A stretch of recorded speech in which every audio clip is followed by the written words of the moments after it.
కీర్తన గ్రంథము 37వ కీర్తన మొదటి నుండి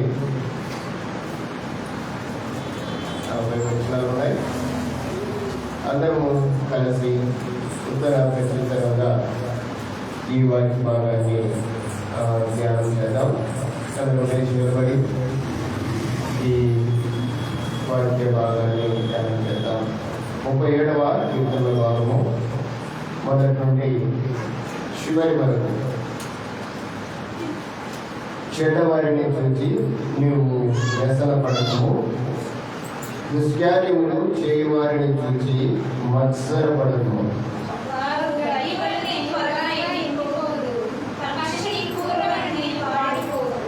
యెహోవా యందు నమ్మిక ఉంచి మేలు చేయుము, దేశమందు నివసించి సత్యమును అనుసరించుము.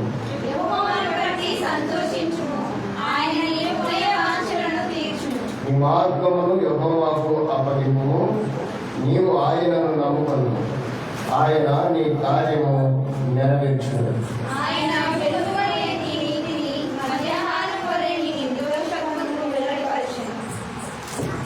యెహోవా ఎదుట మౌనముగా నుండి ఆయన కొరకు కనిపెట్టుకొను, తన మార్గములో వర్ధిల్లు వారిని చూసి వ్యసనపడకుము, దురాలోచనలు నెరవేర్చుకొని వారిని చూసి వ్యసనపడకుము.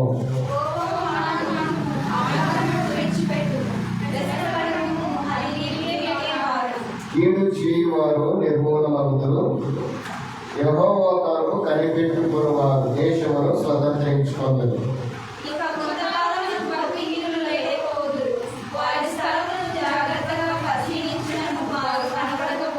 దీనులు భూమిని స్వతంత్రించుకొందురు, బహు క్షేమము కలిగి స్తుతించెదరు.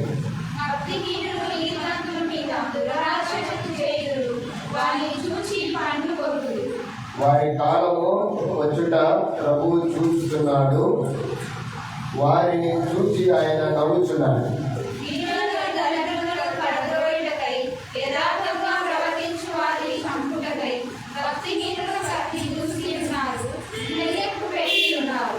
వారి కత్తి వారి హృదయములోనే దూరును, వారి వీళ్ళు విరవబడును.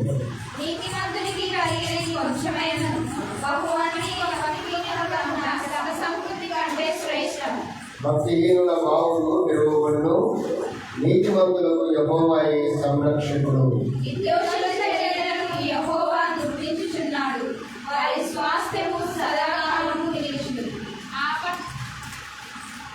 ఆపత్కాలమందు వారు సిగ్గునందుదురు, కరువు దినములలో వారు తృప్తి పొందుదురు.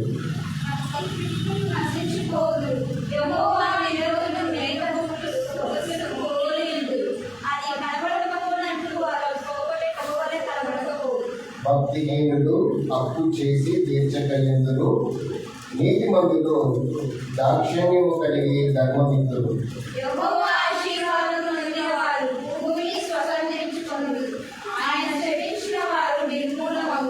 ఒకరి నడత యెహోవా చేతనే స్థిరపరచబడును, వారి ప్రవర్తన చూచి ఆయన ఆనందించను.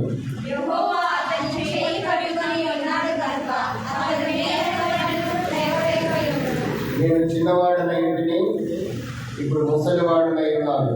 అయినను నీతిమంతులు విడవబడుట కానీ వారి సంతానము భిక్షమెత్తుట కానీ నేను చూచి ఉండలేదు.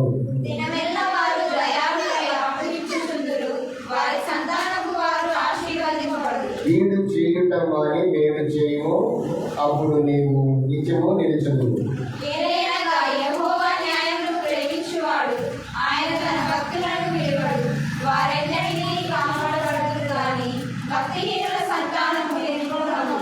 నీతిమంతులు భూమిని స్వతంత్రించుకొందురు, వారు దానిలో నిత్యము నివసించెదరు.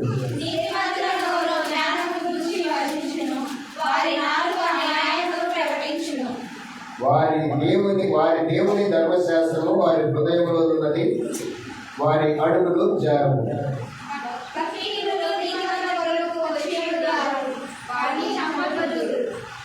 వారి చేతికి యెహోవా నీతిమంతులను అప్పగింపడు, వారు విమర్శకు వచ్చినప్పుడు ఆయన వారిని దోషులుగా ఎంచడు. ఆయన మార్గం అనుసరించుము, భూమిని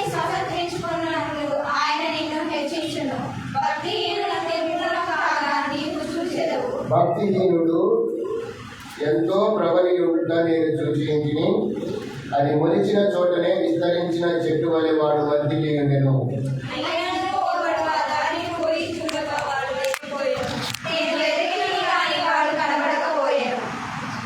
నిర్దోషులను కనిపెట్టుము, యథార్థవంతులను చూడుము, సమాధానపరచు వారి సంతతి నిలుచును గాని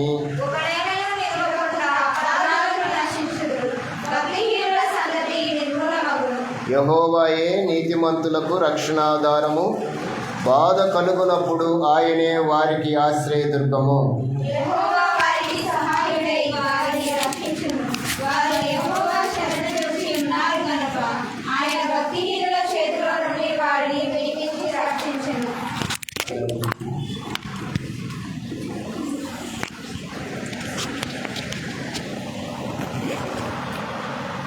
దేవుడు ఈ మాటలు మన వెనుకల్లో దీవించినట్లుగా గ్రంథంలో నుండి కొన్ని మాటలు ధ్యానించే ముందుగా అందరము ప్రార్థనలో ముందుకు నడుద్దాం. ప్రార్థన చేసుకుందాం. ప్రార్థన చేసుకొని ఇది నా ఆత్మీయతలో ముందుకు నడుద్దాం. పరిశుద్ధుడైన మా తండ్రి, పరలోకమందున్న మా దేవా, మీకు స్తోత్రాలు. మీ ప్రియకుమారుడు మా రక్షకుడునైనా యేసుక్రీస్తు నామములో ప్రార్థన చేస్తూ ఉన్నాం. తండ్రి, ఇది నా ఆత్మీయతలో మమ్మలను మీరు జ్ఞాపకం చేసుకున్నందుకై మీకు స్తోత్రాలు. అయ్యా, ఈ దినకాల ఆత్మీయత కొరకై మీరు మమ్మల్ని నడిపించారు. అందును బట్టి నేను స్తుతిస్తూ ఉన్నాం. వచ్చి ఉన్న నీ బిడ్డలను మీ నామంలో జ్ఞాపకం చేస్తూ ఉన్నాం. మీ దయగలిగిన హస్తాలకి మమ్మలను మేము సమర్పించుకుంటున్నాం. ఈ చిత్తమై రావలసిన వారిని త్వరగా నడిపించండి. ఇంతవరకు ఈ దిన ఆరాధన క్రమంలో జరిగించబడిన ప్రతి కార్యమును బట్టి నేను స్తుతిస్తూ ముందున్న కార్యక్రమం కొరకై మమ్మల్ని సిద్ధపరచండి. మీ మాటలు వినటానికి మేము ఆశపడుతూ ఉన్నాం. మా హృదయాల్లో మీ మాటలు చేరునట్లుగా మా హృదయాలకు, మా జీవితాలకు మేలుకరమైన నీ మాటల్ని మాకు తెలియచేయండి. మీరు మాట్లాడుతుండగా వినగలిగిన చెవులు, గ్రహింపు కలిగిన మనస్సు మాకు దయచేయండి. వినిన మాటలను బట్టి నీ వాక్యానుసారంగా మేము నడుచుటకును, అనేకులను నడిపించుటకును మమ్మలను మీరు ఆయత్తపరిచి సహాయం చేయండి. ముందున్న సమయం అంతటినీ మీ చేతులకు సమర్పించుకుంటూ ఈ ప్రార్థన మీ కుమారుడైన యేసుక్రీస్తు నామములో ప్రార్థించి పొందుకొని ఉన్నాము తండ్రి, ఆమెన్. ముందుగా మన పరమ తండ్రి అయిన దేవాతి దేవునికి నా యొక్క స్తుతులు, స్తోత్రాలు చెల్లిస్తూ ఉన్నాను. అలాగే ఈ దినకాలం ముందు ఆరాధన కార్యక్రమం కొరకై కూడి వచ్చిన మిమ్మల్ని అందరినీ కూడా ప్రేమపూర్వకంగా ఆహ్వానిస్తూ ఈ దిన వాక్య భాగాన్ని మీతో నేను పంచుకోవడానికి ఇష్టపడుతూ ఉన్నాను. ప్రత్యేకంగా ఈ లైవ్ కార్యక్రమంలో చూస్తూ ఉన్న దేవుని పిల్లలందరికీ కూడా నా హృదయపూర్వకమైన వందనాలు చెల్లిస్తూ ఉన్నాను. అలాగే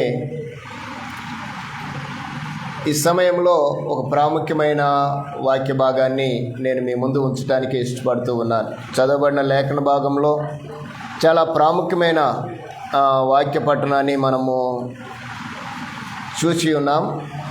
చాలా ప్రాముఖ్యమైన వాక్య భాగాన్ని మనం ధ్యానించి ఉన్నాం. 40 వచనాల ఈ వాక్య ధ్యానంలో నేను ఇందులో చెడ్డవారు, నీతిమంతులు, దుష్టులు, భక్తిహీనులు, దీనులు, యథార్థవంతులు, అలాగనే భక్తిహీనులు, దరిద్రులు, ఇలా కొంతమందిని గూర్చిన సమాచారాన్ని దావీదు గారు తన కీర్తనలో ప్రస్తావించటం మనం చూస్తాం. చాలా ప్రాముఖ్యమైన విషయాల్ని అందులో ఆయన తెలియజేస్తూ ఈరోజు మనము ఒక ప్రాముఖ్యమైన పాఠాన్ని నేర్చుకోవటానికి నేను మీకు ఈ వాక్య భాగాన్ని పరిచయం చేయడానికి ఇష్టపడుతూ ఉన్నాను. సర్వసాధారణంగా భూమి మీద ఉండబడిన మనుషులు. భూమి మీద ఉండబడిన మనుషులు అంటుంగల్నే మనం కాదనుకుంటాం. భూమి మీద ఉండబడిన మనుషులు అంటుంగల్నే మనము వారిలో లేరనుకుంటాం. మనం ఎక్కడున్నాం ఇప్పుడు? భూమి మీద అంటే మనుషులతో కూడా కలిసే ఉన్నాం కదా. ఇది మనం గుర్తుపెట్టుకొని ఒకంత దైవికంగా ఈ వాక్య భాగాన్ని మనం ధ్యానించాలి. భూమి మీద ఉన్నాము, మనుషులతో కలిసి ఉన్నాము, కానీ దేవునికి ఒక ప్రత్యేకమైన జనముగా మనము చేర్చబడ్డాం. ఇది మనం మర్చిపోకూడదు. దేవునికి ప్రత్యేకమైన జనముగా చేర్చబడి భూమి మీద మనుషులతో కూడా మనము కొనసాగించబడుతూ ఉన్నాం. ఇది మాత్రం వాస్తవం. అయితే భూమి మీద మనుషులు కొనసాగిస్తున్నట్లుగా వారి ఆలోచనలను మనం బట్టి ఆలోచన పరంగా మనం నడవం. వారు చేసినట్టుగా మనము ఏది కూడా చేయటానికి ఇష్టపడం. ఒకవేళ అది మనకు అనుకూలము కాకపోతే, ఏది ఈ భూమి మీద జరిగించబడుతున్నది ఏదైనా సరే అది మనకు అనుకూలం కాకపోతే కొంచెం దూరంగా ఉంటాం. అది దేవునికే అసహ్యమైనది అయితే అసలు దాని జోలికి కూడా మనము వెళ్ళం. ఇది దేవుని పిల్లలుగా మనకు కలిగిన సహజమైన స్వభావం. మన స్వభావం అలాంటిది. ఎందుకంటే దేవుడు మనల్ని ఎన్నుకున్న నాటి నుండి తన యొక్క చిత్తాన్ని బట్టి తనకు కలిగిన పరిశుద్ధతను కలిగే తను పిలుచుకున్న వారు ఉండాలని కోరుకుంటున్నాడు. గ్రంథంలో రాయబడినట్లుగా, నేను పరిశుద్ధుడనై ఉన్న ప్రకారము మీరును కూడా మీ సమస్త ప్రవర్తనలో పరిశుద్ధులై ఉండుడని పేతురుతో మాట్లాడుతూ రాసిన పత్రికలో మనం చూస్తాం. పేతురు రాసిన పత్రికలో ఈ ధ్యాన భాగాన్ని మనం చూస్తాం. ఏమంటున్నాడు? నేను పరిశుద్ధుడనై ఉన్న ప్రకారం మీరును సమస్త ప్రవర్తనలో పరిశుద్ధులై ఉండుడి అని రాశాడు. చూద్దాం ఒకసారి. పేతురు రాసిన మొదటి పత్రిక. కాగా మీరు విధేయులకు పిల్లలై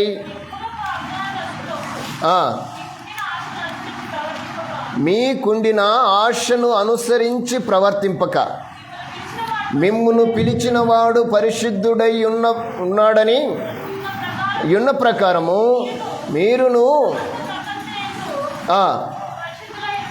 పరిశుద్ధులై ఉండుడై అని వ్రాయబడి ఉన్నది.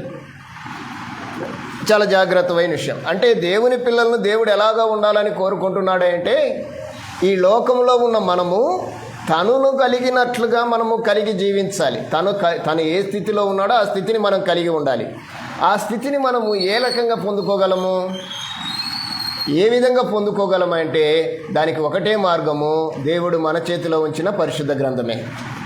మరి ఏది కాదు, నా మాటలు కాదు, మరెవరో చెప్పేటివి కాదు, ఎవరో ఏదో చెప్తే అనుసరించమంటే అనుసరించేటిది కాదు. మనల్ని నడిపించేది, మనల్ని ముందుకు కొనసాగించేది గ్రంథమే గనుక గ్రంథంలో నుండే మనం కొన్ని విషయాలు కాదు, దేవునికి సంబంధించిన ప్రతి విషయాన్ని మనము అనుసరిస్తూ కొనసాగబడాలి కూడా.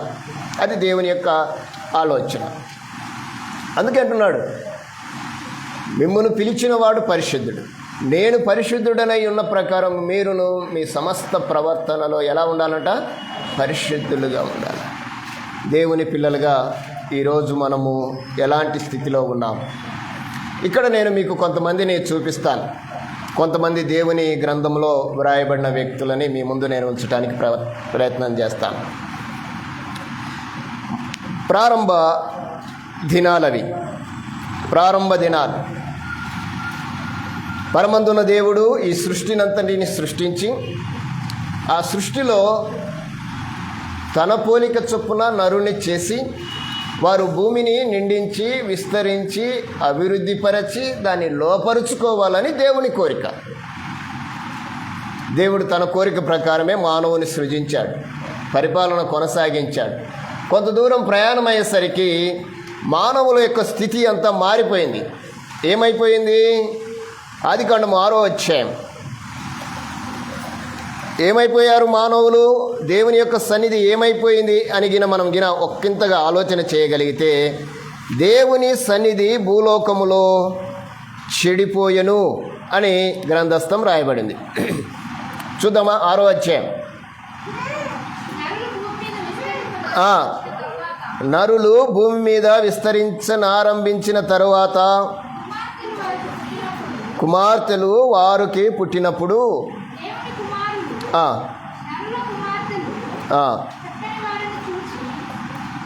చదువమ్మా, చదువుతున్నాడు.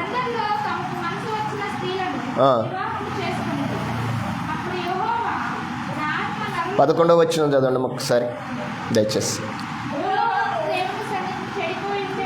భూలోకము దేవుని సన్నిధిని చెడిపోయి ఉండెను, భూలోకము బలాత్కారముతో నిండి ఉండెను.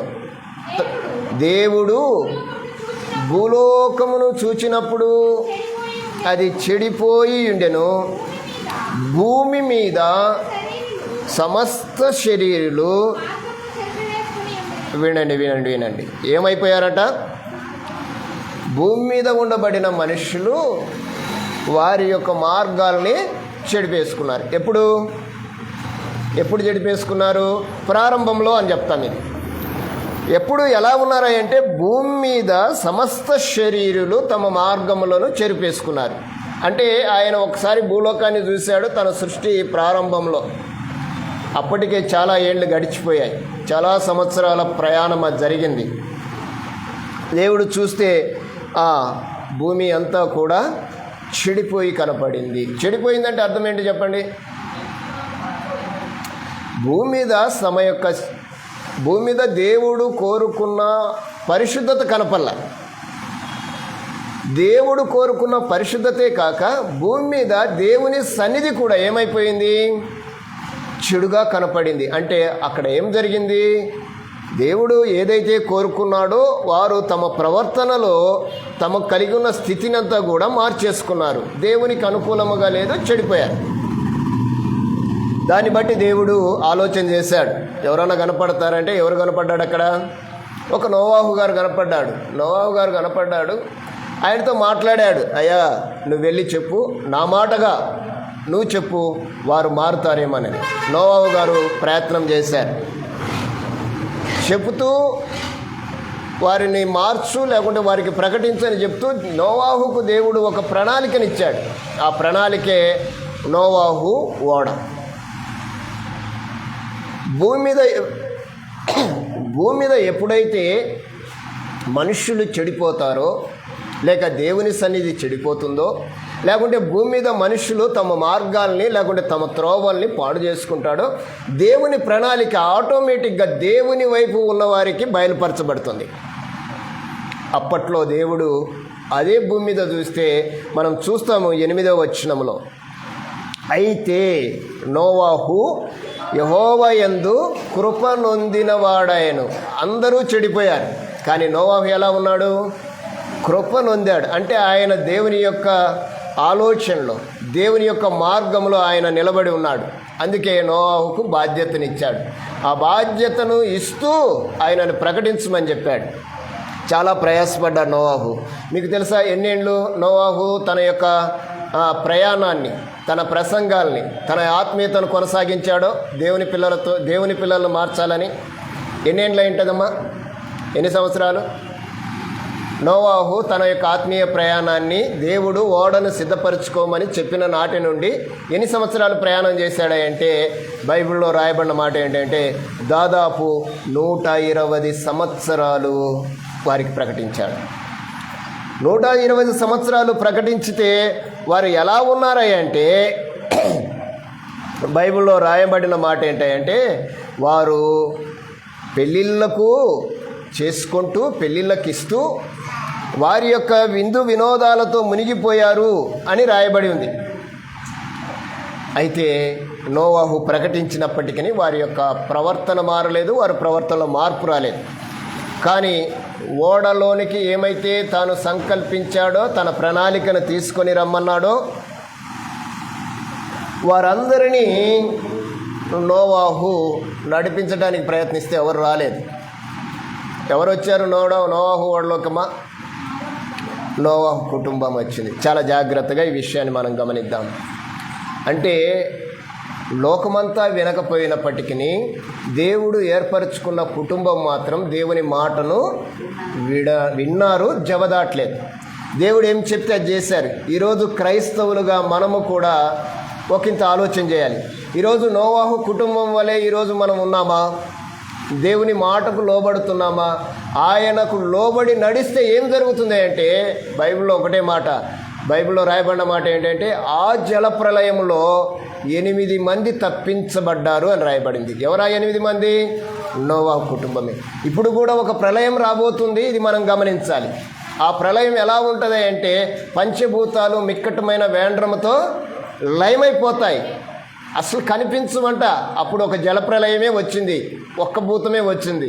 ఈసారి పంచభూతాలు వస్తాయి. పంచభూతాలు వస్తే ఎవరు ఉండరు, ఏదీ మిగలదు. ఆ రోజు నోవాహు ఓడ మిగలటానికి అంటే ఒక్క భూతమే, అదేంటంటే జలప్రలయమే. పంచభూతాలు అంటే తెలుసు కదా మీకు, ఏంటి అమ్మాయి? ఆకాశము, భూమి, నీరు, అగ్ని, గాలి. ఇవి మీరు గుర్తుపెట్టుకోండి. భూతాలంటే మళ్ళీ ఏంటో దయ్యాలు ఏమంటారు కదా, అలాంటివి ఏం కాదు. భూతాలంటే అవే, దేవుడు పంచభూతాలను ఇచ్చాడు. అవి మనల్ని మన కంట్రోల్లో ఉంచాలని దేవుడు కోరుకుంటున్నాడు. కానీ ఈరోజు మనిషి ఏమైపోయాడంటే భూతాలకు కంట్రోల్ అయిపోయాడు. ఈరోజు ఆ కోవలో ఈరోజు దేవుని వాడుకునేవారు లేరంటారా? మా దగ్గరికి వస్తే దయ్యాలు పోతాయంటో లేరా? నిజమేనంటారు. అది ఎంత దేవునికి అవమానకరంగా ఈరోజు క్రైస్తవం తయారైందో, ఆ రోజు ఎలా ఉన్నదో మనం ఒకసారి ఆలోచించాలి. ఈ విషయాన్ని మనం కాదు, యేసుక్రీస్తు ప్రభువారు అన్నాడు, ఈ యుగాంతము ఎలా జరుగుతుందయ్యా, దానికి సూచనలు ఏంటంటే నోవాహు దినములలో ఎలా ఉన్నదో మనుష్య కుమారుని యొక్క రాకడ దినాలు కూడా అలానే ఉంటాయి. అయితే మనం ఏం చేద్దాం? మన పరిస్థితి ఏంది? కొంతమందిని నేను మీ ముందు ఉంచి నేను ముందుకు నడచడానికి ప్రయత్నం చేస్తాను. ఈ జలప్రలయం జరిగిన తర్వాత మళ్ళీ ఏం జరిగింది? ఆదికాండం 11వ అధ్యాయం 4వ వచనం. ఇప్పుడు మనుషులు ఎలా ఉన్నారు అనేది నేను మీతో మాట్లాడటానికి ప్రయత్నం చేస్తాను. మరియు వారు మనము భూమి అంతటా చెదిరిపోకుండా ఓ పట్టణమును ఆకాశమును అంటునకు శిఖరము గల ఒక గోపురము కట్టుకొని పేరు సంపాదించుకుందుము రండని. మనుషులంతా ఒక చోట చేరారంట. జలప్రలయం అయిపోయిన తర్వాత మళ్ళీ వీళ్ళ జనంలో నుంచి, ఏ జనంలో నుంచి వచ్చిన వాళ్ళు? ఇల్లు నోవాహు కుటుంబంలో నుంచి వచ్చిన వారు, షేము, హాము, యాపెతు అని వారి కుటుంబంలో నుండి వచ్చిన వారే 11వ అధ్యాయంలోకి వెళ్ళేసరికి జనమంతా విస్తారం అయిపోయారు. దేవుని ఆలోచన ఏంటి?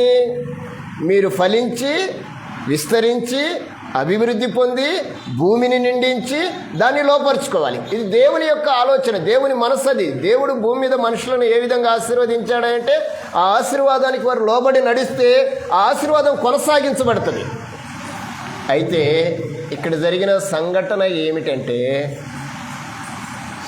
ఈ సంభాషణలో వారు ఏమనుకున్నారంటే మనం భూమి అంతటా చెదిరిపోవద్దు, మనం భూమి అంతటా చెదిరిపోకుండా ఏం చేద్దామన్నారు? ఒక గోపురాన్ని కడదాం, ఇక్కడే ఉందాం. మనం ఈ గోపురం ఎలా ఉండాలి అంటే ఆకాశాన్ని అంటాలి. ఈ ఆకాశాన్ని అంటడం వల్ల ఏం జరుగుతుంది అని ఆలోచన చేశారు వాళ్ళు. ఏం కలుగుతుందని చెప్పారమ్మా? ఈరోజు అదే జరుగుతుంది. మంది ఎక్కువ ఉండాలి, పేరు కావాలి, పేరు సంపాదించుకుందాము రండని మాట్లాడుకుంటున్నారు. మనకు పేరు కావాలి, పేరు ప్రతిష్టలు. ఆ రోజు ఆ జనం అదే కోరుకున్నారు. ఆ రోజు ఏం కోరుకున్నారు? పేరు ప్రతిష్టలు కోరుకున్నారు. పేరు ప్రతిష్టలు కోరుకోగా దేవుడు ఏం చేశాడు? దేవుడు వచ్చి మాట్లాడాడు. దేవుడు వచ్చి వారిని చూస్తే వారి ఆలోచన దేవుని ఆలోచనకి భిన్నముగా కనపడింది. దేవుని ఆలోచన వేరుగా ఉంది, వీళ్ళ ఆలోచన వేరుగా ఉంది. పేరును సంపాదించుకుందుము రండి అని అంటుంగలే ఆయన ఒక ఆలోచన వచ్చేసింది. అప్పుడు ఎలా ఉన్నారయ్యా వాళ్ళు అంటే భూమి అంతటా 1వ వచనం చదువుతారమ్మా 11:1 ఒక్క భాషయు. ఈ విషయం మీరు గమనించాలి. అప్పట్లో ఎలా ఉన్నారంటే ఒకటే భాష. ఇప్పుడు ఎన్ని భాషలు చెప్పండి? ఇప్పుడు భూమి అంతటా ఎన్ని భాషలు ఉన్నాయి? రకరకాల భాషలు, చాలా భాషలు ఉన్నాయి. లిపి ఉన్న భాషలు ఉన్నాయి, లిపి లేని భాషలు ఉన్నాయి. అంటే అక్షరార్థమైన భాషలు ఉన్నాయి, అక్షరార్థం కాని భాషలు ఉన్నాయి. అందుకే ఈరోజు చాలామంది దీన్ని కూడా యాడ్ చేసుకొని భాషలు మాట్లాడే వాళ్ళు లేకపోలేదు. భాష మాట్లాడితే బైబిల్ ఏం చెప్తుంది అంటే దానికి అర్థం చెప్పాలి. అర్థం చెప్పకుండా భాష మాట్లాడకూడదు. భాష మాట్లాడితే ఇప్పుడు నేను ఇంగ్లీష్ మాట్లాడితే తెలుగులో ట్రాన్స్లేషన్ అవ్వాలి. అది దానికి అర్థం రావాలి. తెలుగులో మాట్లాడితే ఇంగ్లీష్లో ట్రాన్స్లేషన్ చేసి దానికి కరెక్ట్గా ఈక్వలెన్స్ అర్థం రావాలి. ఈరోజు భాషలు ఎక్కువైపోవడంని బట్టి మనుషులు గడబిడి అయిపోతున్నారు. ఆ రోజు ఒకటే భాష ఉంది. ఆ భాషను బట్టి వారేం ఆలోచన చేశారంటే, అయ్యా మనం ఎక్కడికి వెళ్ళొద్దు, ఇక్కడే ఉందాము, మనం ఒక గోపురం కడదాము, ఆకాశం అంటే గోపురం కట్టిన తర్వాత మనం ఏం సంపాదించుకుందామన్నారా అంటే, వారి సంపాదన పేరు దేవుడు విన్నాడు. మీరు మాట్లాడుకుంటుంటే దిగొచ్చాడు ఆయన. విని ఏం చేశాడంటే, పేరును సంపాదించుకుందుము రండి. ఈరోజు పేరు ప్రతిష్టలు సంపాదించడానికి మనుషులు చేస్తున్న ప్రయత్నాలు అంతా ఇంత కాదు. ఎంతకైనా మన పేరు కనపడాలి అనేటోళ్ళు లేకపోలేదు. పేరు విషయంలో చాలా పోరాటాలే జరుగుతున్నాయి. అయితే అక్కడ ఏం జరిగింది? దేవుడు ఏం చేశాడు? పేరును సంపాదించుకుందాము రండి అంటే, సరే మీరు యాక్సెప్ట్ చేశాడు, వాళ్ళని చేశాడమ్మా, మీరు కట్టేసేయండి, మీకు మంచి పేరు ఇస్తానని అన్నాడా? ఏం చేశాడు? దేవుడికి అనుకూలము కాకపోతే ఆయన ఒకటే చేశాడు. ఏం చేశాడంటే, వారిని తారుమారు చేశాడు అని రాయబడింది. తారుమారు అంటే అర్థం చెప్తారా? వారికి ఉన్న ఒక్క భాషని తారుమారు చేసేసాడు. అంటే అక్కడి నుంచి భాషలు మొదలయ్యాయి. వాళ్ళు ఆ భాష ఒక భాష ఉన్నప్పుడు కట్టడం ప్రారంభించారు. ఎప్పుడైతే భాషలు తారుమారైపోయాయో, ఆ భాష మారిపోయిందో అర్థం కాలేదు.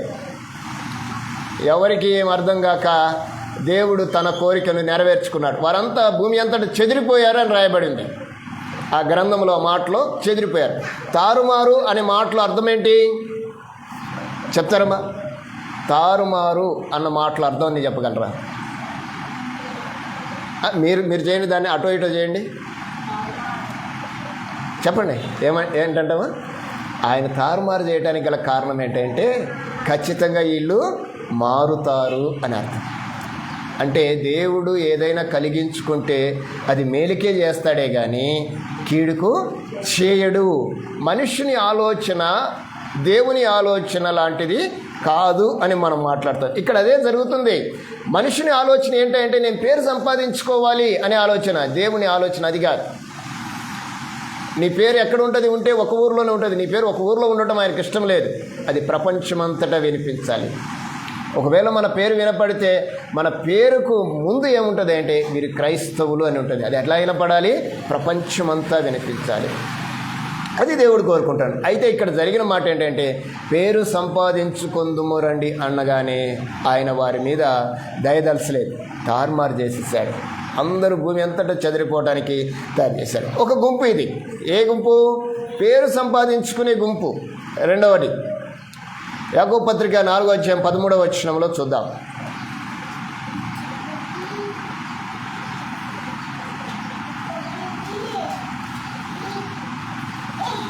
యాకోబు పత్రిక 4వ అధ్యాయం 13వ వచనం. నేడైనను రేపైనను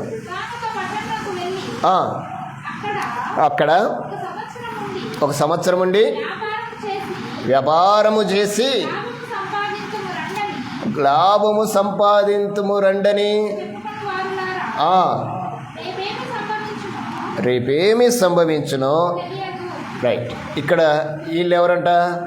ఏం సంపాదించుకోవటానికి చూస్తున్నారు? వీళ్ళు లాభం సంపాదించాలి. ఏం చేసి లాభం సంపాదించాలి? ఒక చిన్న మాట. వ్యాపారం చేయాలంటే ఏం కావాలి? పైసలు కావాలి, పెట్టుబడి కావాలి. వ్యాపారము అనుకున్నంత ఈజీ కాదు. దాని ముందుకు అది చేయాలంటే ఇంకొక మాట నేను చెప్తాను. మీకు చాలాసార్లు చెప్పాను, మళ్ళీ చెప్తున్నాను. వ్యాపారము సులభమా, వ్యవసాయం సులభమా? మా వదిలిని అడిగితే చెప్పు. వ్యాపారం సులభమా, వ్యవసాయం సులభమా? ఏం మాట్లాడటం లేదు. వ్యాపారం తెలుసా తెలియదా మీకు? వ్యాపారమే సులభం. రైట్. దానికి నేను కూడా ఒప్పుకుంటాను. ఈయన కూడా అదే అనుకుంటున్నాడు. వ్యాపారం సంపాదిస్తే ఏం రావాలి? ఏం రావాలి? వ్యాపారం దేనికోసం చేస్తాం? మరి వ్యవసాయం దేనికోసం చేస్తాము? అది కూడా లాభం కోసమే కదా.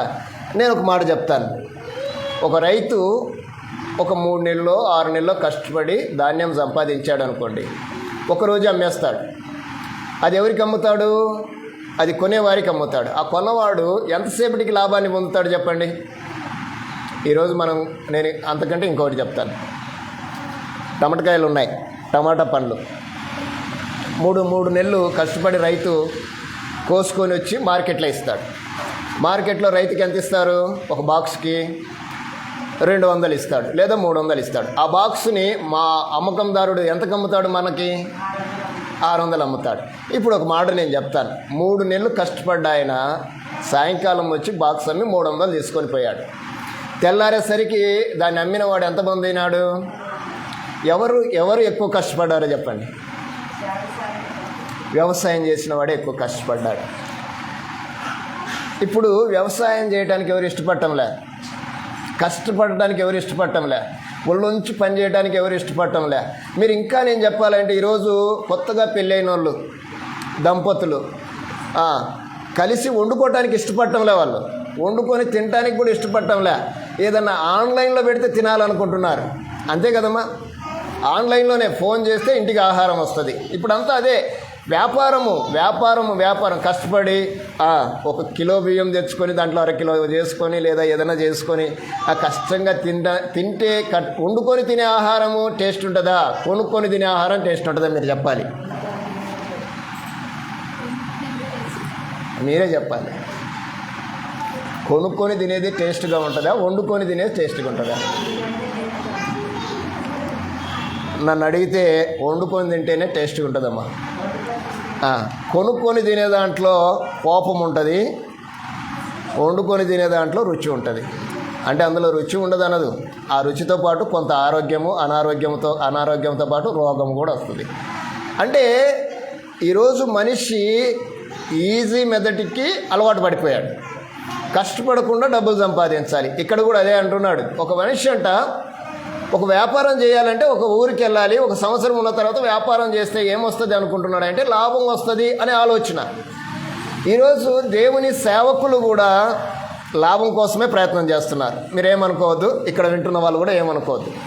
ఈరోజు సేవ కానీ, పరిచర్య కానీ, సంఘ బాధ్యత కానీ, అది కుటుంబమే కానీ ఏం కావాలి? ఇప్పుడు నన్ను చాలామంది అడుగుతారు, అన్న మీ మందిరానికి ఎంతమంది వస్తారంటే కొంతమంది వస్తారు. ఎంత వస్తుంది అంటారు, చాలా వస్తుందని చెప్తారు. అంటే ఆలోచన ఏంటి? మందిరము అంటే ఏమొస్తుందని, ఎంత వస్తుంది? నేను అంటాను చాలా వస్తుంది అని చెప్తాను. చాలా అంటే ఎంత అన్నా అంటే అది లెక్క పెట్టంలే, మేము ఎప్పుడో 3 నెలలకు 6 నెలలకు లెక్క పెడతామని చెప్తాను అనమాట. అంటే మనుషులు ఈరోజు ఎలా మోడిఫైడ్ అయిపోయారంటే ఎక్కడ ఏమి జరుగుతున్నా లాభం ఎంత, అంతే కదమ్మా. ఇప్పుడు అమ్మాయికి పెళ్లి చేయాలి, అబ్బాయికి పెళ్లి చేయాలి. అబ్బాయిని అడుగుతాం ఎంత వస్తుంది అని అడుగుతామా అడగమా? ఏం చేయడండి, ఇటు గాలికి తిరుగుతాడంటే పిల్లని ఇస్తామా? ఇప్పుడు కొంతమంది అలా చేసి బాధపడటం లేకపోలేదులేండి. ఇప్పుడున్న పరిస్థితులు అలా ఎవరు చేయటం లేదు. అంటే ప్రతి మనిషి ఏం కోరుకుంటున్నాడంటే నెమ్మదిని కోరుకుంటున్నాడు, లాభాన్ని కోరుకుంటున్నాడు. లాభం వస్తే ఏమొస్తుంది? మనకి నెమ్మది వస్తుంది. ఇప్పుడు వ్యాపారం చేశాము, లాభం వచ్చింది, ఆనందం వస్తుంది. ఇక్కడ కూడా అయితే నేను భౌతికమైన వ్యాపారాన్ని గురించి మాట్లాడటం లేదు. ఇక్కడ బైబిల్లో భౌతికమైన వ్యాపారాన్ని గురించి మాట్లాడటం లేదు. యేసుక్రీస్తు ప్రభు వారు ఒకసారి 10 మందిని పిలిచాడు. 10 మందికి 10 మీనాలను ఇచ్చాడు. 10 మీనాలను ఇచ్చి నేను వెళ్తున్నాను, వీటితో మీరు వ్యాపారం చేయమని చెప్పాడు. ఇది సర్వసాధారణంగా ఈరోజు సేవకులు ఏం చెప్తారంటే వారికి డబ్బులు ఇచ్చాడు, వ్యాపారం చేయమన్నాడు, దాన్ని వృద్ధి చేయమన్నాడు. 10 డబ్బులు కాదు ఆయన ఇచ్చింది, ఆయనకు నీకు ఆత్మనిచ్చాడు, ఈ ఆత్మ ద్వారా నువ్వు నా పని చేయమన్నాడు. నేను నీకు ఆత్మనిచ్చాను, ఆ ఆత్మ ద్వారా నువ్వు పని చేయమంటే వీళ్ళు అలా అనుకోవటం లేదు ఈరోజు సేవకులు. నీవు నీ యొక్క ఆత్మీయ జీవితంలో నువ్వు ఎంతమందిని ఆయన దగ్గరికి నడిపించావు, ఎంతమందిని ఆయన దగ్గరికి ఇస్తూ చెప్పాడు నేను వచ్చు పర్యంతం మీరు వీటితో వ్యాపారం చేయమన్నాడు. ఈరోజు మన వాళ్ళు ఈ ఆత్మతో వ్యాపారం చేయడం మొదలుపెట్టేశారు, సంపాదించడం మొదలుపెట్టేశారు. ఈ సంపాదనను గురించి దేవుడు చెప్పింది కాకుండా మన ఆలోచన ప్రకారం, ఇప్పుడు నేను మీకు ముందు చెప్పాను, ఆదికాండం 1వ అధ్యాయంలో ఆయన ఆలోచన ప్రకారం ఏం చేశాడు? వాళ్ళని తారుమారు చేసేసాడు. కానీ ఇక్కడ కూడా ఆయన అంటున్నాడు వ్యాపారం చేద్దామని చెప్పుకుంటున్నారు, బాగానే ఉంది, రేపేం జరుగుతుందో నీకు తెలుసా అని అడుగుతున్నాడు. తెలుసా మనకి? మనం బైబిల్ దగ్గరికి వెళ్తే అయ్యా నేనేంటి అని అడిగితే ఏం చెప్తాడు ఆయన తెలిసిన? అరే మీరు నిన్నటోళ్ళు రా అని చెప్తాడు, ఈరోజు మీది కాదు అని చెప్తాడు. ఏబు దగ్గరికి వెళితే అదే మాట్లాడతాడు, మనము నిన్నటి వారమే, అని చెప్తాడు. మన ఆలోచన అంతా కూడా ఎట్లా ఉంటుంది అంటే ఫ్యూచర్ ప్లాన్ ఉండకూడదని నేను చెప్పటం లేదు. అది భౌతికమైనది ఉండకూడదు, దైవికమైనదై ఉండాలి. ఆ దైవికమైనదై ఎప్పుడు ఉంటుంది అంటే మనము దైవికంగా ఆలోచన చేస్తే ఉంటుంది, దైవికమైన ఆలోచన చేస్తే ఉంటుంది. దైవికమైన ఆలోచనను బట్టి మనము రేపటిని గురించి చింతించము. బైబిల్ చెప్తుంది, రేపటిని గురించి మీరు చింతపడకండి. ఏ దినమున ఏమి కావాలనో అది దేవుడు మనకు సమకూర్చే ఉంచాడు. కనుక మనం రేపటిని గురించి ఆలోచించకూడదు, సంపాదన గురించి ఆలోచించకూడదు. దేవుడిచ్చే ఆశీర్వాదం ఎలా ఉంటుందో చెప్పండి. ఇప్పుడు మనం డబ్బులు సంపాదించాం, వ్యాపారం ఈరోజు లాభం వచ్చింది, మరి రేపు ఎలా ఉంటుంది? రేపు కూడా లాభం వస్తుందా? వ్యాపారం అంటే అర్థం ఏంటంటే లాభ నష్టాలతో కూడుకున్నది. మరి దేవునితో సంబంధం ఎలాంటిది? అది నిత్యము లాభమే. భౌతికమైన వ్యాపారం ఎలాగ నీకు తీసుకెళ్తాయంటే ఈరోజు నీకు 300 లాభం ఇస్తే రేపటి రోజు నీకు 400 నష్టాన్ని చూపిస్తుంది. చాలామంది వ్యాపారం చేసి దివాలా తీసిన వాళ్ళు లేకపోలేదు, కానీ దేవుని నమ్ముకున్న పిల్లలు పరమునకు చేర్చబడ్డారు. ఇది లాభం. బైబిల్ చెప్తుంది ఏంటంటే నా మట్టుకు బ్రతుకుట క్రీస్తు. ఏంటి లాభం అంట? ఎందుకు లాభం సావు చెప్పండి? నేను బ్రతికింది క్రీస్తులో గనుక నా బ్రతుకు, నా జీవము ఎవరిలో దాచబడింది అని చెప్పాడు? నా జీవము క్రీస్తులో దాచబడింది. అది నాకు లాభం. ఎవరికి దక్కని లాభము ఏంటంటే మనం ఆ లాభాన్ని ఆక్షేపించాలి అని చెప్తున్నాడు. ఎందుకంటే రేపటి గురించి మనం ఆలోచన చేయం. ఈరోజు దేవుడు మనల్ని పిలిస్తే మన జీవము ఎవరితో ఉంటుంది? క్రీస్తుతో ఉంటుంది. ఆ లాభాన్ని ఆపాదించాలి, ఆలోచన చేయాలి. అందుకే నా మట్టుకు బ్రతుకుట క్రీస్తు, చావైతే లాభం. లాభము రావాలి అంటే ఏం చేయాలంట? వ్యాపారం చేయాలి. వ్యాపారము ఏ వ్యాపారము? లాభ నష్టాలతో కూడుకున్న వ్యాపారం కాదు. దేవుని యొక్క ఆత్మల సంపాదన అనే వ్యాపారం చేయాలి. మనం దేవుని ఆత్మలను దేవుని సన్నిధికి నడిపించాలి, వారిని ఆత్మీయతలో పెంచాలి, ఆత్మీయమైన బలమైన ఆహారాన్ని వారికి ఇవ్వటానికి ప్రయత్నం చేయాలి.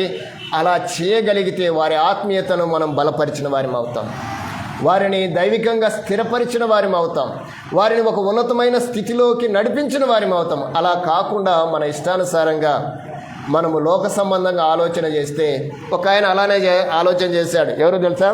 బైబిల్లో గారడి సీమోను ఉన్నాడు. ఆయనకేం తెలుసు చెప్పండి? గారడి తెలుసు. ఈయన గారడి చేసేట ఆయన ఎవరిని చూశాడు? అక్కడ సేవ చేస్తున్న సేవకుని చూశాడు. ఈయనేందబ్బా చేతులు పెడితే అందరూ పడిపోతున్నారు, అందరికీ బాగవుతుంది, నేను కూడా కొంచెము యాడ్ చేస్తే నాకున్న టాలెంట్కి అది కూడా యాడ్ అయితే ఇంకా నాకు లాభమే లాభం అనుకున్నాడు. అలా అనుకుని ఆ సేవకుని దగ్గరికి వెళ్ళాడు. సేవకుని దగ్గరికి వెళ్ళి అదేదో నాకు ఇయ్యరాదా, కొంత డబ్బు ఇస్తాను అన్నాడు. ఈరోజు చాలామంది అలానే ప్రయత్నం చేస్తున్నారు. సేవను పొందాలి అంటే మా బైబిల్ స్కూల్లో మేము చాలామందికి దాదాపుగా 3 ఏళ్ళు దాటేదాకా సర్టిఫికెట్లు ఇవ్వం. ఒకవేళ సర్టిఫికెట్ ఇచ్చిన మరుక్షణమే వారి రూపం మారిపోతుంటుంది.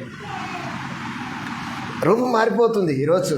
అందుకని మేము అంత తొందరపడి ఇప్పుడు సర్టిఫికెట్లు కూడా ఇవ్వడం మానేశాం.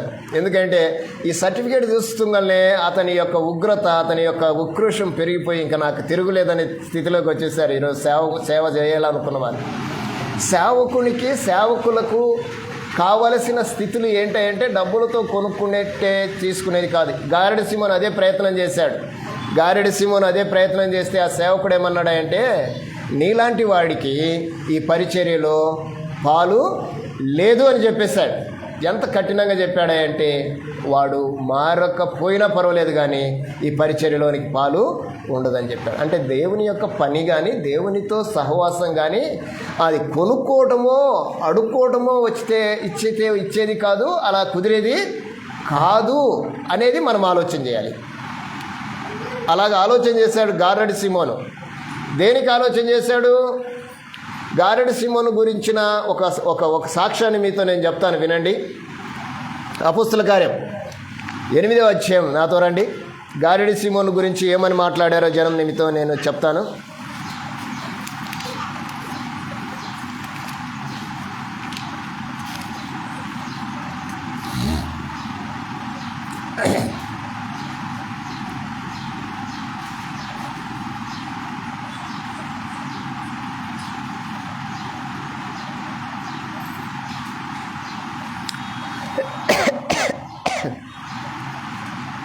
10 వచనం చదువుతారమ్మా. 8-10. కొద్దివాడు మొదలుకొని గొప్పవాని మట్టుకు అందరును దేవుని మహాశక్తి అనబడిన వాడు ఇతడే అని చెప్పుకొనుచు అతనిని లక్ష్య పెట్టిరి.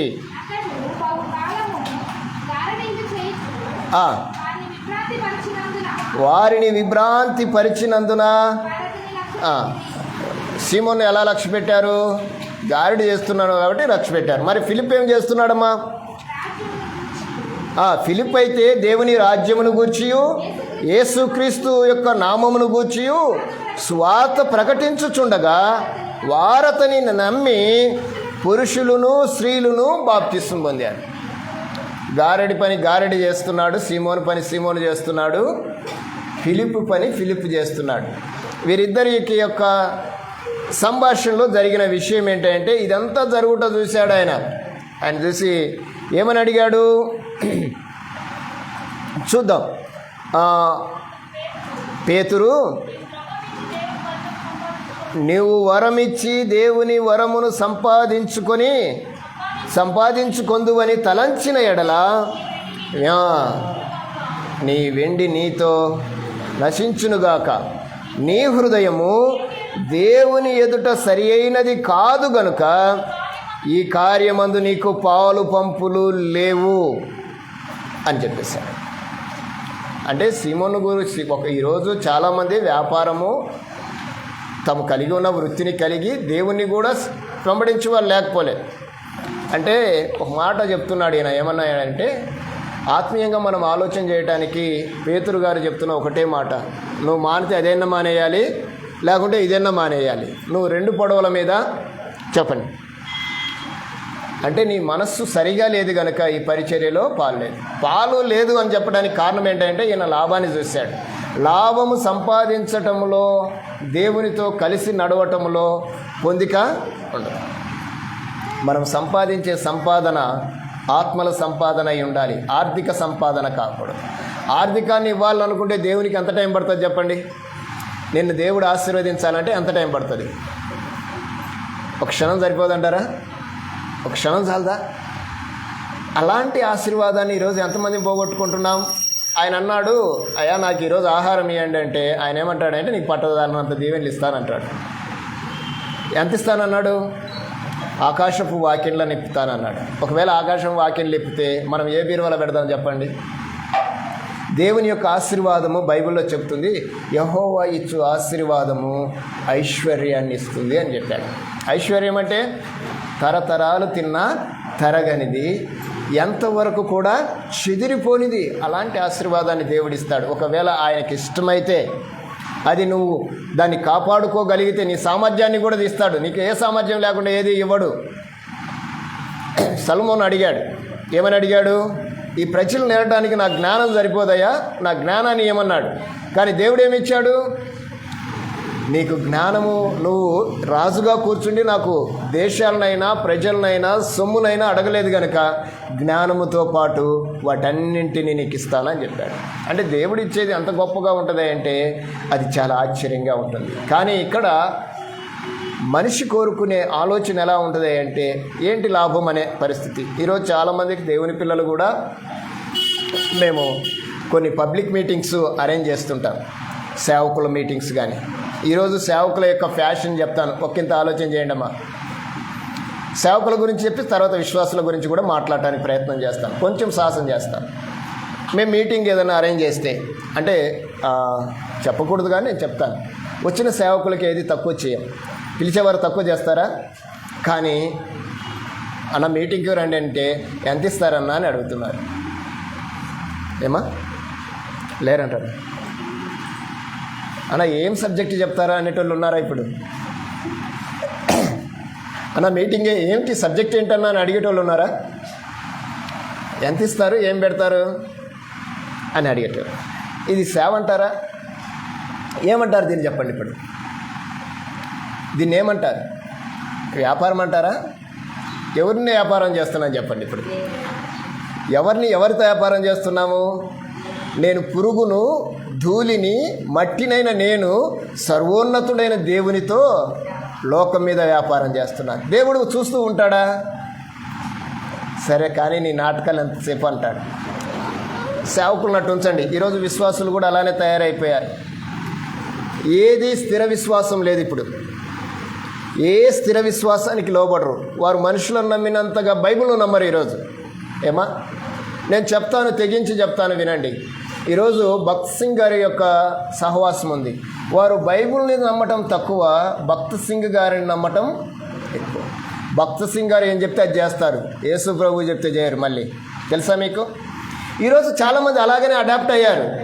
కానీ ఈరోజు దేవుని పిల్లలుగా మనం ఆలోచించాల్సింది ఏంటంటే, మనకు మాదిరి అయిన సేవకులు, విశ్వాసులు గ్రంథంలో ఉన్నారు. మనం ఎవరిని మాదిరిగా తీసుకోకూడదు చెప్పండి? పౌలు గారిని మాదిరిగా తీసుకోకూడదా? పౌలు గారిని మాదిరిగా తీసుకుంటే ఏం చెప్తాడు? ఏముందంట ఆయనకి? ఏమైనా సంపాదించాడా?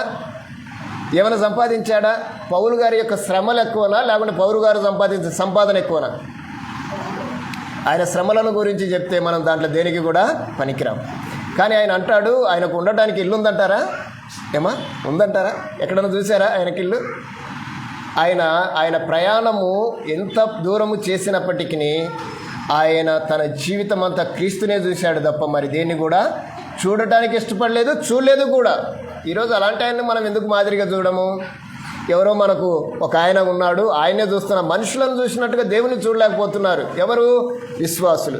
అట్ ద సేమ్ టైం సేవకులు కూడా అలా తయారని విశ్వాసులు తయారయ్యారు. మరి ఈరోజు ఎలా ఉందంటే నోహు దినంలో ఉన్నట్టే ఉంది. ఎవరిష్టానుసారంగా వాళ్ళు బ్రతుకుతున్నారు. సమస్త శరీరం తమ మార్గాన్ని చెడిపేసుకున్నారు. దేన్ని బట్టి? వారు కలిగి ఉన్న ఆలోచనను బట్టి. అందుకే బాబేలు గోపురం కట్టేటప్పుడు వారు అడుక్కున్నది ఏంటంటే పేరు సంపాదించుకోవాలనుకున్నారు. ఒక అతను వ్యాపారం చేయాలనుకుంటే ఏం సంపాదించుకోవాలని చూస్తున్నాడు? లాభం చూస్తున్నాడు. ఇంకొక ఆయనను చూద్దాం. మత్తయి సువార్త 16:26 ఇదే సంభాషణ 2 సార్లు మనం చూస్తాం. ఒక మనుష్యుడు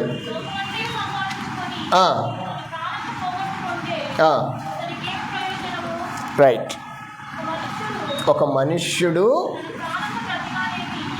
ఇయ్యగలడు. రైట్, చాలమ్మా. ఈయన ఏం సంపాదించుకున్నాడు? ఒక మనుష్యుడు అంటే లోకమంతా సంపాదించుకున్నాడు. లోకమంతా అంటే చెప్పండి. పేరు సంపాదించుకున్నాడు, లాభం సంపాదించుకున్నాడు, లోకం సంపాదించుకున్నాడు. లోకం అంటే మనం అనుకోవచ్చు ప్రపంచం కాదు, మనుషులు. దేశం అంటే మట్టి కాదు, దేశం అంటే మనిషి. లోకాన్ని సంపాదించుకున్నాడు. పేరు, సొమ్ము, మనుషులను సంపాదించుకున్నాడు. అన్నీ సంపాదించుకున్నాడు. ఏమైపోయాడమ్మా? చనిపోయాడు. బైబిల్ ఏం చెప్తుంది? ఏంటి ప్రయోజనం? ఎవరైనా ఉన్నారా మనకు తెలిసిన వాళ్ళు? అలాంటి వాళ్ళు ఎవరన్నా చెప్తారా? తక్కువ చెప్పండి. అలాగా చనిపోయిన వాళ్ళు ఎవరైనా ఉన్నారా? ఏమ్మా? Right, Michael Johnson. ప్రపంచవ్యాప్తంగా ఒక గొప్ప సింగరు ప్లస్ డాన్సరు. ఆయన అంటే ఇష్టపడేటోళ్ళుగా లేకపోలేని వాళ్ళు ఎవరు లేరు. సంగీత ప్రియులకు ఆయన బహు ఇష్టడు. ఆయన ఆలోచన ఎలా అంటే, ఆయనకు అన్నీ వచ్చాయి, కానీ ఆయనకు ఒక కోరిక పుట్టింది. ఏంటో తెలుసా? ఏం కోరిక తెలుసా అమ్మా మీకు? ఆయన చనిపోవడానికి కారణం ఏంటో తెలుసా? ఏమా? ఎందుకు చేయించుకున్నాడు చెప్తారా? అందం కోసం కాదు, ఆయన ఎక్కువ రోజులు బ్రతకటానికి ప్రయత్నం చేశాడు. ఖచ్చితంగా నేను 150 సంవత్సరాలు బ్రతకాలని ఆలోచన చేశాడు ఆయన. ఆ ఆలోచనకు తగ్గట్టుగా అనేక ఆపరేషన్లు చేయించాడు. ఎన్ని ఆపరేషన్లు జరిగాయో చెప్పలేని. రికార్డు అయితే కొన్ని, కానీ రికార్డు కానీ చాలా ఉన్నాయి. అయితే ఆయన ఆలోచనను తగ్గట్టుగా ఎంత సంపాదించినా ఆయన ఆయుష్ ఎలా అయిపోయిందంటే అర్ధాయుష్ అయిపోయింది. ప్రపంచవ్యాప్త పాప్ సింగర్ని గుర్తు చేసింది తల్లి. నీకు వందనాలమ్మా. మనం ఆంధ్రప్రదేశ్లో ఎవరైనా ఉన్నారేమో చూద్దాం. ఎవరైనా ఉన్నారా ఆంధ్రప్రదేశ్లో? మన ఆంధ్రప్రదేశ్లో అన్నీ సంపాదించుకొని ఆగిపోయిన మనిషి ఎవరైనా ఉన్నారా? ఏది మీరు ఆలోచన చేస్తున్నారు? Very good. చాలా మంచి వ్యక్తి డాక్టర్ వైఎస్ రాజశేఖర రెడ్డి గారు. పేరు సంపాదించాడు. చాలా కాలం కష్టపడి నాయకుడిగా మంచి లీడర్గా, ఒక మంచి ముఖ్యమంత్రిగా తన పేరును చరిత్ర పుటలో రాశాడు. అని సంపాదించాడు, పేరు సంపాదించుకున్నాడు, మంచి ప్రతిష్టలు సంపాదించాడు, మనుషులను సంపాదించాడు. అనుకోని మరణం. బైబిల్ చెప్తుంది ఈరోజు మనుషులందరూ ఇవి సంపాదించుకోవాలనే, పేరు సంపాదించుకోవాలి, లాభం సంపాదించుకోవాలి, లోకాన్ని సంపాదించుకోవాలి, మనుషులను సంపాదించుకోవాలనే మనుషులు ఈరోజు తయారైపోయారు. అయితే ఈ కింద మాటలో రాయబడినది ఏంటంటే, తన ప్రాణమును పోగొట్టుకుంటే వాడికి ఏమీ ప్రయోజనం. అంటే ఎన్ని ఉన్నప్పటికీ ఏముండాలట? ప్రాణము అంటే ఏంటో చెప్పండి. ప్రాణము పోగొట్టుకుంటే, ఇవన్నీ ఉన్నవాడు ఏం పోగొట్టుకుంటాడని చెప్తుంది. అయితే బైబిల్లో ప్రాణం పోగొట్టుకుంటాడు. మనిషిలో ఏముంటుందమ్మా? ప్రాణము. ప్రాణము ఎవరిది? దేవుని. దేవునిది ప్రాణం ఎక్కడికి వెళ్ళాలి చెప్పండి? ఇప్పుడు మనం ఇంటికా నుంచి వచ్చాం, మళ్ళీ ఎక్కడికి పోతాం? మా ఇంటికి ఏమైనా వస్తారా? ఒకవేళ వచ్చినా ఎంతసేపు ఉంటారో చెప్పండి? రామంటున్నారు. ఎంత ఖచ్చితంగా చెప్తారండి మీరు. ఒకవేళ నేను పిలిస్తే రారా? వస్తారు. ఎంతసేపు ఉంటారు? మళ్ళీ మన మా ఇంటికి వెళ్ళాలంటారు. దేవుడు ఇచ్చిన ఆత్మ దేవుని సన్నిధికి వెళ్ళాలి. దేవునిచ్చిన ప్రాణము ఎవరి దగ్గరికి వెళ్ళాలి? దేవుని దగ్గరికి వెళ్ళాలి. దాన్ని ఈరోజు అందరూ ఏం చేస్తున్నారంటే పోగొడుతున్నారు. పోగొట్టడం అంటే, డాడీ 10 రూపాయలు డబ్బులు ఇచ్చి పాల ప్యాకెట్ తెమ్మన్నాడు. దారిలో పోతూ ఉంటే అది ఏమైపోయింది? పోయింది. ఎట్లా పోతుంది చెప్పండి? ఎట్లా పోతుంది? 10 రూపాయలు ఇంట్లో ఇచ్చాడు కదా, ఎట్లా పోయింది? జాగ్రత్తగా ఉంటే పోయిందా, అజాగ్రత్తగా ఉంటే పోతుందా? అంతే కదా. ప్రాణం పోగొట్టుకోవటం కూడా ఎలా జరుగుతుంది అంటే మన అజాగ్రత్త వల్లనే పోతుంది. జాగ్రత్తగా ఉంటే ఏం పోదండి కదా. ఎన్ని సందర్భాలు లేవు డబ్బులు తీసుకొని పోగొట్టుకున్న సందర్భాలు లేవా మనకి? చాలా. ఈరోజు దేవుడిచ్చిన ప్రాణాన్ని పోగొట్టుకుంటున్నారు. ఎందుకో తెలిసిన? ఏదో చేద్దాము, ఏదో చూద్దాము, ఏదో సంపాదిద్దాము, ఏదో చేద్దామని. ఈరోజు దేవునిచ్చిన ఆత్మను దేవుని సన్నిధికి చేర్చాలనేది దేవుని యొక్క కోరిక. చివరిగా ఒక మాట నేను మీతో చెప్తాను. ఫిలిప్పీలకు రాసిన పత్రిక 3వ అధ్యాయం 8వ వచనం చదువుదాం. పౌలు గారు ఏం చెప్తున్నారో విందాం రండి.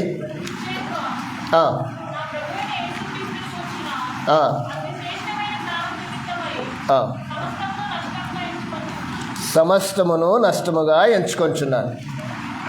చదవమ్మా. ఎవరిని? క్రీస్తును సంపాదించుకొని ధర్మశాస్త్ర మూలమునైన నాతినితిని గాక క్రీస్తు వలన విశ్వాసమైన నీతిని, అనగా విశ్వాసమును బట్టి దేవుడు అనుగ్రహించు నీతి వలననే ఆయన యందు అగపడు నిమిత్తము ఏ విధము చేతనైనను మృతులలో నుండి నాకు పునరుద్ధానము కలగవలెనని ఆయన మరణ విషయంలో సమానుభవము గలవాడనై ఆయనను ఆయన పునరుద్ధాన బలము ఎరుగు నిమిత్తము ఆయన శ్రమలలో పాలివాడగుట ఎట్టిదో ఎరుగు నిమిత్తము సమస్తమును నష్టపరుచుకొని వాటిని పెంటతో సమానముగా. ఎవరిని సంపాదించుకున్నాడు పౌలు గారు? ఎవరిని చదువు సంపాదించుకున్నాడమ్మా? క్రీస్తును సంపాదించుకున్న పౌలు ఏం చెప్తున్నాడంటే, నేను క్రీస్తుతో కూడా శ్రమలలో సమానుభవుడను అంటున్నాడు. మీరు ఆ మాటను అండర్లైన్ చేయండి. ఎవరితో సమానుభవుడు అంటున్నాడు? ఆయన మరణ విషయంలో సమానుభవము గలవాడనై అంటున్నాడు. ఎవరి మరణ విషయంలోమ్మా? ఎవరి మరణం? యేసుక్రీస్తు యొక్క మరణ విషయములలో పౌలు ఎలాంటి వాడంట? సరే, నేను ఒక మాట అడుగుతాను, చెప్పండి. గుడ్ ఫ్రైడే చేస్తారు కదా, గుడ్ ఫ్రైడే ఎవరిని గుర్తు చేసుకుంటారు చెప్పండి ఎక్కువ? యేసుక్రీస్తునే కదా, రైట్. ఇప్పుడు ఈడ పౌలు ఏమంటున్నాడంటే, ఆయన మరణంలో నేను కూడా సమానుభవుడును అంటున్నాడు. అంటే ఇప్పుడు ఎవరిని గుర్తు చేసుకోవాలి? పౌలుని ఎప్పుడన్నా మాట్లాడుకుంటాం మనం. బైబిల్ ఏం చెప్తుంది చెప్పండి? భక్తులను చూడండి, విశ్వాస వీరులను గమనించండి, అనేకులు వారి యొక్క మరణాన్ని మీరు ఆలోచన చేయండి. మీకు ఒక విషయాన్ని చెప్తాను. అపోస్తలులు ఉన్నారు కదా, వారి మరణాలు తెలుసా మీకు? అపోస్తల మరణాలు ఎలా ఉన్నాయో తెలుసా? చాలా హ్యాపీగా చనిపోయారు కదా. పూలల్లో ఊరేగించారు వాళ్ళని, ఏమన్నా మంచి సమాధి చేశారా? వాళ్ళకేమన్నా రకరకాలుగా చేశారా?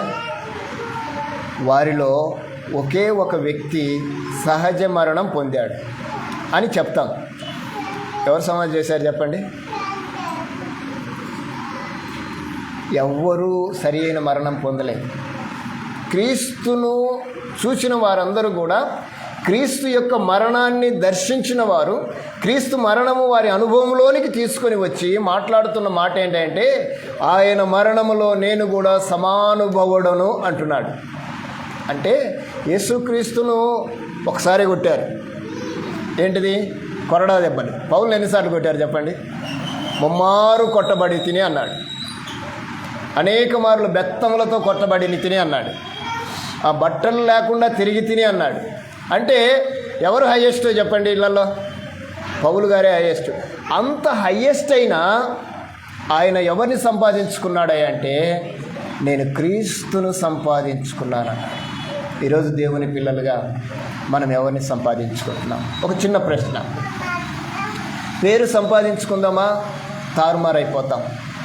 పేరు ఈరోజు నిన్ను సూపర్ అంటారు, మళ్ళీ నీ వెనక ఏమంటారో తెలిసిన దానికి సంబంధించిన మాట వస్తుంది. పేరును సంపాదించుకున్నంతసేపు దానికి విలువ ఉండదు. బైబిల్లో ఒక మాట రాయబడింది, సుగంధ తైలము కంటే మంచి పేరు ఏంటో చెప్పండి? రామచంద్ర అనేది మంచి పేరు అంటారా? రామచంద్ర మంచి పేరు కాదు. రామచంద్ర దేవుని సేవకుడు అనేది మంచి పేరు.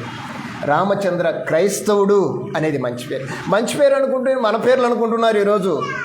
సుగంధ తైలము కంటే మంచి పేరు ఏంటంటే నువ్వు క్రైస్తవుడవు అనిపించుకోవాలి. అంటే పిలిపించుకుంటే సరిపోదు, దానికి తగినట్టుగా మనం ప్రవర్తించాలి.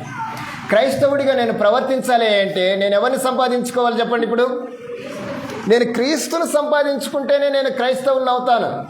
పౌలు గారు అదే అంటున్నాడు, నేను ఆయనను సంపాదించుకొని నేను కలిగి ఉన్న వాటన్నింటిని బట్టి సమస్తాన్ని నేను ఎలాగనుకుంటున్నాను? నష్టముగా ఎంచుకొని వాటన్నింటినీ పెంటతో సమానముగా నేను చూస్తున్నాను అన్నాడు. నాకు కలిగినన్నింటినీ నేను చూడటం లేదు. ఎందుకో తెలిసిన? నేను క్రీస్తును సంపాదించుకున్నాను. ఈరోజు దేవుని పిల్లలుగా ఆయనను సంపాదించుకొని ఆయన అడుగుజాడల్లో మనం నడవటానికి ప్రయత్నం చేద్దాం. ఆయన అడుగుజాడల్లో నడిచిన ప్రతి ఒక్కరు కూడా ఆశీర్వదించబడతారు. ఆ దేవుడు కోరుకున్న ఉన్నతమైన స్థితికే వెళ్తారు. కానీ మరొక ఆలోచన, మరొక విధానంలోనికి నడిపించడానికి దేవుడు ఇష్టపడు. ఆయన అంటాడు, నిన్ను నేను విడువను, ఎన్నడూ గడబాయను. ఇంకొక మాట అంటాడు, చూడుము. ఎంతసేపు మనం దేవుని అరచేతిలో పెట్టుకుంటాం? మనం ఎంతసేపు పెట్టుకుంటాం బైబిల్ను చెప్పండి? గట్టిగా గుండె మీద చేసుకొని ముదిమి వచ్చు వరకు నేను మనల్ని ఎత్తుకొనే ఉంటానంటున్నాడు ఆయన. ఈరోజు నువ్వు నేను ఇలాగ ఉండాలి, దైవికంగా ఉండాలి, ఆనందంగా ఉండాలి, ఆశీర్వాదానికి వారసులుగా ఉండాలి అంటే ఈరోజు దేవుని వాక్యం మనతో మాట్లాడుతున్న మాట ఏంటంటే, కొందరున్నారు వారు పేరును సంపాదించుకుందామన్నారు, తారుమారైపోయారు. మరికొందరున్నారు లాభం సంపాదించుకుంటూ అనుకున్నారు, నష్టం పాలైపోయారు. మరికొందరున్నారు ఏమి లోకం సంపాదించుకున్నారు, వాళ్ళు కనబడకుండా పోయారు. కానీ మీరు నిత్యము కనిపించాలి, మీరు నిత్యము దేవుని సన్నిధిలో ఉండాలి. ఇక్కడ ఉండాలి, అక్కడ పరలోకంలో కూడా మీరే ఉండాలి. అలా ఉండాలంటే మనం ఏం సంపాదించుకోవాలి? క్రీస్తును సంపాదించుకోవాలి. నువ్వు ఎప్పుడైతే క్రీస్తుని నేను సంపాదించుకున్నాను అంటావో ఆ క్రీస్తే నిన్ను ప్రొటెక్ట్ చేస్తాడు, నిన్ను ప్రెజెంట్ చేస్తాడు. ఈ స్థితిని మనం కలిగి ఆ స్థితిలో ముందుకు నడుద్దాం. దేవుడు మనల్ని దీవించి ఆశీర్వదించునుగాక.